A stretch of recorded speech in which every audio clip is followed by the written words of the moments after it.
Let's have a look. Yeah. Okie dokie. My first question is a very open one, but what do you make of Manchester United at the moment? It's quite an interesting question as well. At the moment, if you're looking only to the result, then it's quite disappointing, of course, in terms of what they how they've started the season. Hmm. I think everybody expected them to do better. Even the players, I think, and the manager and the club as well. Especially when you look at pre-season, everybody was very confident in how pre-season went and how they played the first couple of friendly games. Afterwards, okay, it became a little bit more difficult, but still, I think everybody returned from pre-season with a very good feeling. If you read all the comments and if you hear all the interviews and plays as well, they're very happy in how the manager was working, the philosophy that he has, and everything that comes along with it. But looking at the start of the season, then yeah, people were expecting a lot as well. I was there the first game myself as well against Brighton. Everybody was looking forward to it, of course, as well. Especially seeing the way Eric wanted to play, and hopefully that would come out of the game as well, and then of course ending the game with a good result. But then when you're looking at the start of the first game, then you see that they find it very difficult to translate the ideas of the manager, I think, onto the pitch. And Brighton did it very well. They made it very difficult for them, also playing their own style of football. And then you see that they concede goals and the confidence is going down. It also comes a little bit from what happened, I think, the last season. And then they go 2-0 down, and then it's becoming very difficult to get back into the game and to even win it and even equalize. So it's yeah, from a point of view that from results, it's been disappointing. And I think what people, for myself as well, when you look at that game, what you want to see back into these games is yeah, of course you want to have a win. I think everybody wants to see that, but also the way of playing, that you see certain ideas coming into the game that they've worked on in preseason, and even these things were yeah, to be honest, very hard to find. Hmm. As a player, I'm sure you've had rocky patches or surprise results. How hard is it to go from the optimism of pre-season, which you mentioned, and all that confidence to start the season with two defeats going into a game against Liverpool? How do you react to that as a player in a squad? How hard is that to manage? Well, it's difficult because everybody knows, and everybody keeps talking about the same thing. If you come into if you go into preseason, you come back from preseason, and you've had a good preseason, everybody's full of confidence in going into that season, Mm. the start of the season. But we also know that preseason is totally different than actually starting the season, because in preseason there's a lot of changes with teams, and teams are not starting the real squad. Players are not fit enough. They're not given the full 100% every time in terms of what you need to bring in the Premier League games. So the results can be a little bit, how do you say it? A little bit, well, not really, well, not the results that you're looking for, or you're looking for certain results, but it's not really. You can't compare them. These results in preseason, you can't compare them to like the games in the Premier League, because of it. It's a total different thing. Playing in the league, starting the league. Because there's lots of things at stake. Players are treating, of course, the normal game, the Premier League game, differently than preseason games. So there's a different mentality brought to the games as well than in preseason. So when you go into the game, into the season, and you lose in two games, and then of course you need to be fired up for the Liverpool game. It's not gonna be easy, because there's disappointment within the squad. Everybody's thinking about, okay, what happened the season before? Is it going to be the same this season as well? Even with a new manager, a couple of new players in, but also I think the manager is still trying to bring his philosophy to the players, and I also understand that starting a new season, starting with a new team or with a different team, different ideas. It takes time to implement everything, so everybody understands the thing that they need to do as a team, but also as an individual. it takes time. It takes several weeks at least to get into it. But that's not an excuse for not winning or not getting results or not working hard, of course, as well. And going into this Liverpool game, everybody knows as well that, and for players as well, they need to understand. The manager understands probably as well that if you win this game, it can do also a lot of good, Mm, because if you go into this game and you're winning this game, it brings back the confidence, brings back the feeling to the fans as well, for the manager as well, because it's the rivalry between the two teams, of course, as well. What Liverpool has done, the last couple of seasons, and if you can do well, if you can beat them, then I think the confidence is growing again, and people are really starting to believe as well that okay, we're okay, although we had a very difficult start, we're still finding our way up, and there's going to be well, eventually there's going to be some confidence to start doing well in the league. hmm what would be a good season for United this season in terms of league finish? Well, I always said that, and they need to be into the Champions League positions Hmm spots, and United last season didn't make it, but even this season, although there's with the new manager, and the owners are giving him time probably as well to build on his team where they want to go to. You still need to do well, of course, because for the club itself as well, for the fans as well, you still need to perform, and the manager probably wants to add extra players or quality players, but it takes time. You cannot get rid of like 10, 11 players. It takes time to bring in new players, and that's what we've seen now in this transfer period as well. That it's not easy to bring in the right players that you always want to bring in, and that's why it takes a little bit longer of time. But still, with the players that he's having, players that he had to the squad, I think it's still fair enough to say that they need to go for a Champions League spot at the end of the season. hmm you know the manager fairly well. You've played him as a player and a manager. Will Eric Ten Hag be surprised by anything so far?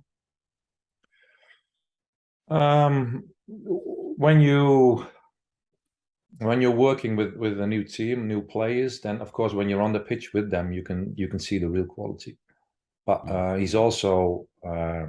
he also had the time to look at the team, look at these players that he's working with now, last season, mm, and especially when you go into contact with the team, with United, when they're showing interest, you're following the team even more and more, I think, and yeah, even talking with the people around the team as well about the quality of the players. So in a way, he should know the quality of these players as individuals and what they can do and how they can play. um, I understand as well that when you're working with them, you can see what they can bring to the game in training sessions, and maybe where they can develop, where they can grow to eventually to a certain level that you're expecting. Um, so it doesn't need to be a very big surprise in terms of in what players can bring. hmm He strikes me as a fairly uncompromising character who knows what he wants. Will he be tempted at all to change any part of his approach, or will it be head down, straightforward for him? Well, that's a little bit for him as well. Working in Holland, of course, is totally different than working in the Premier League. Mm, And when you're working in Holland, when you're working, well, majority of the time with young players, and it's easier to get them into a certain structure than when you're working with well, very experienced players, older players as well, in a different league as well. So as a manager going from Holland to the Premier League, you also need to maybe change a little bit your way of management as well, in how to approach people as well. Of course, you need to be very strict in how you want to play. I think he's doing that. I think he wants to do that. Even that sometimes you think, people are saying, yeah, these players maybe can't handle it. Still, you want to implement certain things that you're thinking, okay, these players, I've seen them, they can do it. Or players need to be able to learn new things as well, and they're open for it as well. And then I think you can add a way of your philosophy as well, a certain amount of your philosophy into the team as well, to at least get certain bits back that you want to see. But in his way of management, in treating players or a team differently, yeah, that's for him as well to find the right way. But I think as a manager, sometimes you need to adjust a little bit as well to a different environment. hmm Part of his style of play is playing out from defence, and which we saw a couple of times in the first two games. Defenders getting caught on the ball.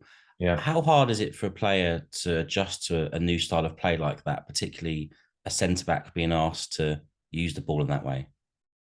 It can be very hard if you're not used to it, and if you're not comfortable in doing so, then it can be hard because if a manager wants to play in a certain way and he's pushing you as an individual as well that you need to do this, and then it can be hard for a player because the previous managers sometimes managers say, yeah, just kick it along and then we'll see where we end up. But others say, okay, you need to try to do it. Eric is very, I think, from what I've seen in what he's been doing in Holland, he's very convinced in how he wants the back four to play out as well, together with the guy, the goalkeeper as well. The only thing is that players need to use their common sense at times as well. Mm. And players need to look forward as well. And players, and when I played as well, you're always going along, of course, with the manager and how he wants to play. But sometimes you need to look at the game as well, how let the game's evolving, how the opposition is playing against you, and how they want to press you. And if Mm. there's no room to play out from the back, if it's difficult to play out from the back because they're right on top of you, they press you very hard, and sometimes you need to make an easy decision as well and play that ball long as well. And then alternate. Sometimes you play it long, sometimes you play out from the back, and that's for players themselves as well, especially players at this level for United as well, with the age that certain players have as well. You need to be a little bit clever for yourself as well in terms of, like, can we play out from the back? Is there space? Are we confident enough to do it, or do we need to have a simple solution? Mm. A lot of talk also is focused on Lissandro Martinez and his height in particular. Do you see that as a real issue in the Premier League, or is it That's just not a a strange sideshow? one, to be honest. This one, I always said it from the start when he went to United. I said, well, they're probably going to be talking about his height as well, because it's a common thing in the Premier League as well that teams are looking for centre backs that are strong, are big because of the physical part of the game as well. And bringing him in, yeah, it's a challenge for him. It's going to be interesting to see how he's going to be adapting. Already now, people are criticizing him, criticizing the coach maybe a little bit as well about bringing him in, because of his height, that he's struggling in the aerial battles as well. And yeah, so it's going to be, you don't need to be always very tall to be a good centre back. I think even in the Premier League, sometimes even when you're smaller, if you're clever enough, then you can handle a lot of situations. But you can see as well with set pieces, and the set pieces is becoming a very big thing nowadays in football, especially in the Premier League. Mm. Then you need to be able to, yeah, to fight in the air or to battle, and to win your area battles as well. And you see in the games against Brentford as well that sometimes, and even Brighton at times as well, that if the opposition is playing long balls, they're going to play all these balls on him, because the majority of times he's going to lose it, and the striker, even especially if you have like a strong guy up front, he's going to win these battles. And Mm. and that's a way for him, for Martinez, but also for Ten Hag, if he's keeping him on the pitch, if he's starting to play him over and over again, they need to find a solution to handle that. Mm. And the player himself needs to do that, but the coach as well, because otherwise it's going to be like, well, it's going to happen over and over again. Yeah. You and Harry Maguire both joined United as the world's most expensive defender. Does that play on your mind when you're going for a rough patch, as Harry is now, or like, how do you handle that pressure? It does. You're thinking about it, but you don't need to think about it for 2 seasons. It's when I joined United from PSV, and I went over, yeah, in the beginning of the season, and pre-season, yeah, you're thinking about it as well, because there's a lot of attention for you as a player, as a defender, because they paid a lot of money for you. But at the end of the day, you put it aside as well. You need to keep doing what you've always been done. Focus on your job, on your work, on what you're good at, and try to do that the best way you can for the team and for yourself, especially. So thinking about that too long is only going to be like, it's only going to be in your head over and over again. And if you're doing that, you're only thinking about, okay, I'm not allowed to make a mistake. I don't want to make a mistake. And if you're thinking about it, you're going to make mistakes. That's why it's yeah.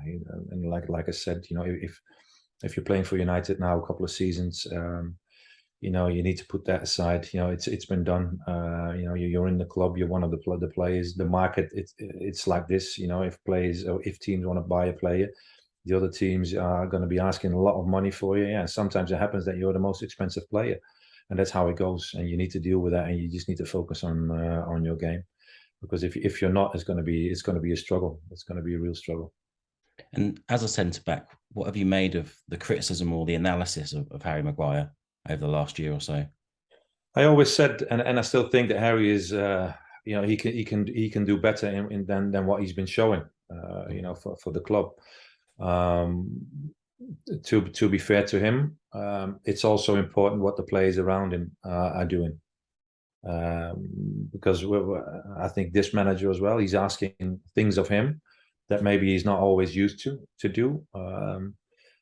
So that takes a certain time to get the confidence in doing so, and having that self belief as well to perform better. But I think it's for him very important as well that the players alongside of him, but also in front of him, midfield players, are helping him out as well, and giving him the right options as well. If you see, for instance, if you look at the moments against Brentford as well, that they caught out at times, that he needed to make a foul as well, that he's waiting for options to play that ball in midfield. And I don't know if you remember, he played it into Ericsson. Ericsson, was under pressure. They lost it. He needed to track back and of course, and make a foul at the edge of their box.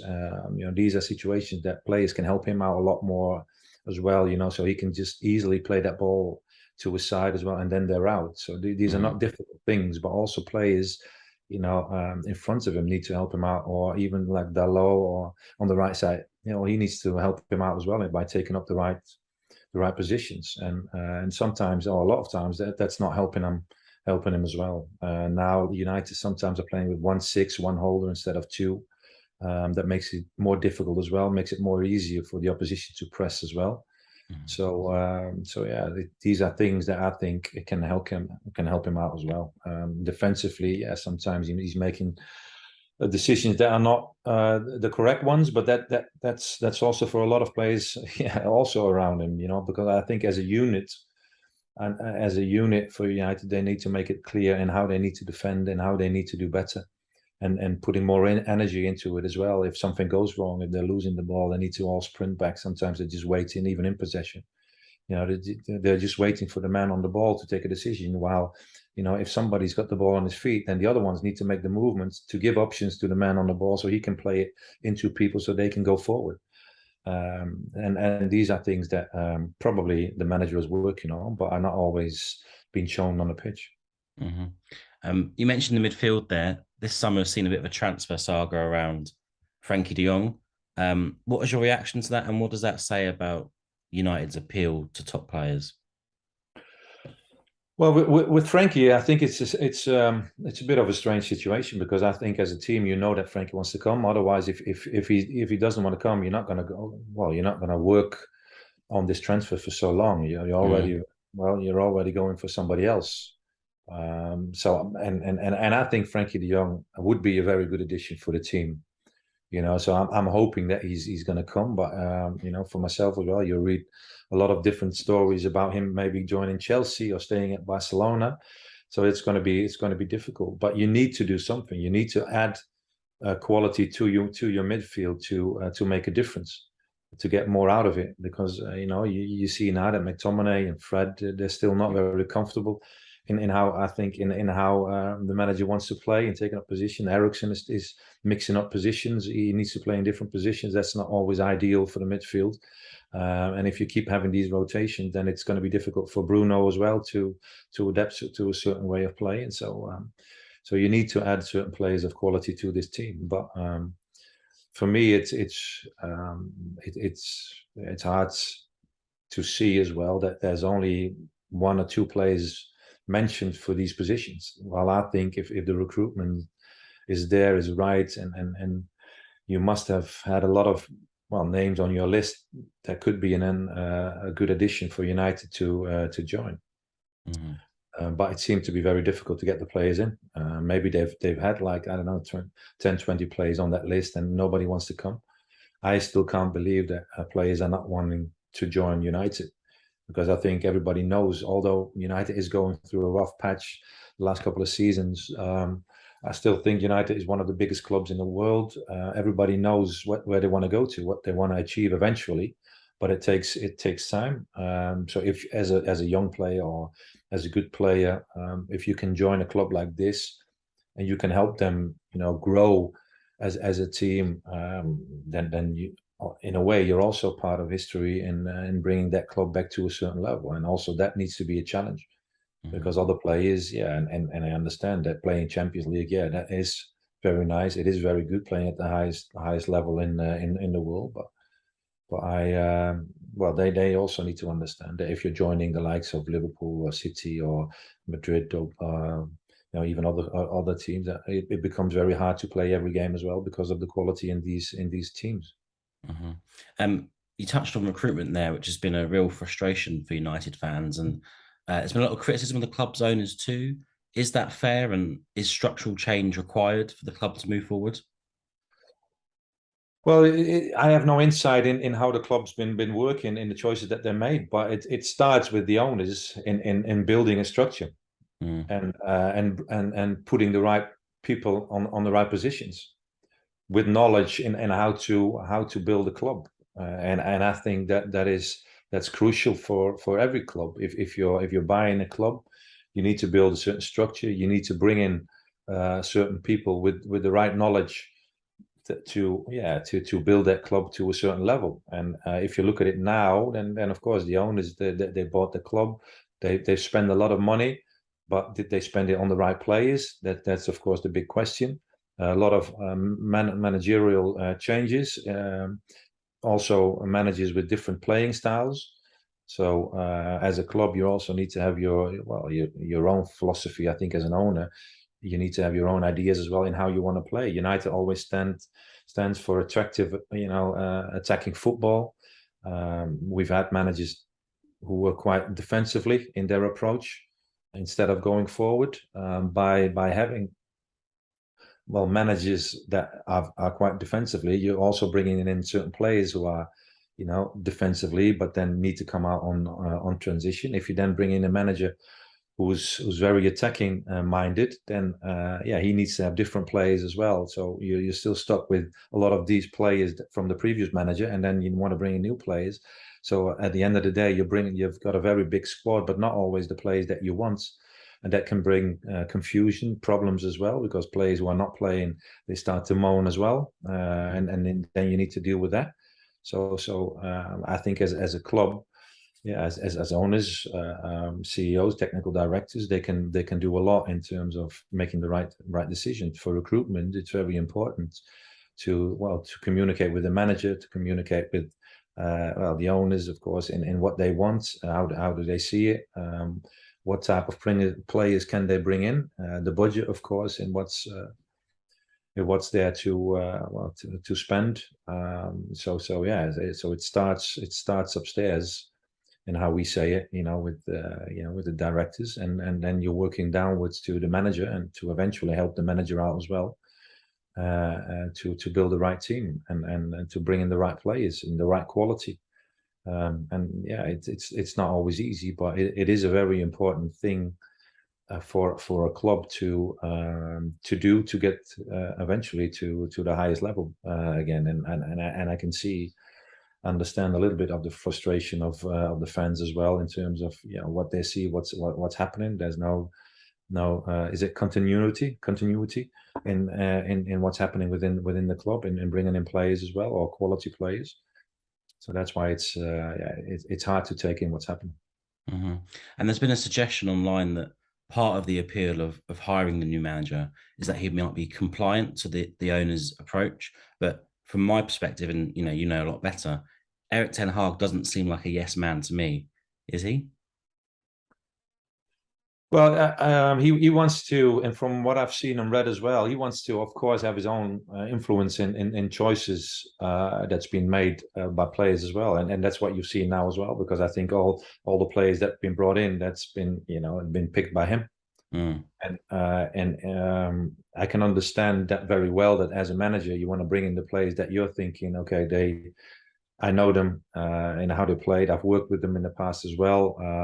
They can bring a certain level of playing style for me and my philosophy as well. I can understand that, but also the club needs to have their own voice, of course, in making decisions, because I think that's, of course, very, very important as well. But yeah, if you, as a club, if you want to bring in a manager, if you have the confidence in a certain manager like they had with Ten Hag, with the problems that's well that have been going on the last couple of seasons, yeah, they've been giving him a lot of responsibility in making the right decisions, and that's why he's got a big vote in the players that are going to come into the club, I think. Mm-hmm. I expected to see more of Donny van der Beek this season. What do you make of his situation since joining United? What's going on there? Yeah, Donny is a good player. He's been very good in Holland. But again, for him, going into a different league, going into Manchester United, probably the manager told him as well that he was going to play or get his minutes or get his time eventually to come into the team. It didn't happen. He only came on or started a few times, not enough in my opinion. I think he's a good player, but he's also a player that needs to have confidence. The big thing now with United as well, that managers are thinking as well that yeah, I can bring in this player and I can start him for several times, but if he's not producing and I'm losing the game, then everybody comes to me as well by saying, hey, you lost again, and the manager wants to win his games as well. So certain managers are taking the easy way as well and saying, okay, I'm picking players who've got more experienced or are more like on the steady level than maybe Donny. But from what I've seen now in the players that have been playing in the midfield, I think Donny can have a chance as well, because he can bring certain things as well, maybe even more than other players that have been playing in the midfield. Cool. And I got one last one for you. It's become clear that Cristiano Ronaldo might like to leave Manchester United. How does that affect the dressing room? Like if you're playing alongside a player like that who then wants to go, how do you react to that? Well, everybody knows Ronaldo and what he's been doing for United last season and in the past. So everybody's looking up to him. Mm. So if he's in the dressing room and he really wants to leave, and he's not himself, or he's sitting there by himself, or he's not in a good mood, then it has an impact on the players for sure. Mm. But in a way, the experience that he has, Ronaldo, the age that he has, he also knows that with the quality that he has, he also knows that he has an impact on players on a team. So I cannot believe that he's there and mocking and moping and having a bad influence on players. I still believe that a player from his yeah, with his quality and from his level is still working very hard, even though you want to leave, even though you want to go, because you need to show yourself, you need to be an example for everybody at this club as well. Him saying that he wanted to play Champions League, he already knew that last season that he didn't play. He wasn't going to be playing Champions League with United. So I assume that Ten Hag had a conversation with him as well, even before they started. And I don't know if Ronaldo, addressed this point as well to Ten Hag at that point, because otherwise I'm thinking, they could have made a decision earlier already, maybe before the season, to make a decision in what to do. And I can understand that a manager wants to keep a player like this, because he's of great value for the club and for the team. I can really understand that. But if a player is not happy at the club and he wants to leave, then you also, I think, need to make a decision for the greater good for United as well, and saying, okay, maybe it's better than maybe we part ways and we're looking for somebody else, because as a manager, and I've been there myself as well, if you're working with players and players don't want to stay, they really want to leave, yeah, you can do everything for yourself, thinking, okay, I want to keep him with him. But if he's not happy, he's not performing, if there are family problems, then sometimes it's maybe better to make a different decision, not only for yourself but also for the team. Fantastic. Thank you for your time and your insight. Really appreciate it. Just going to stop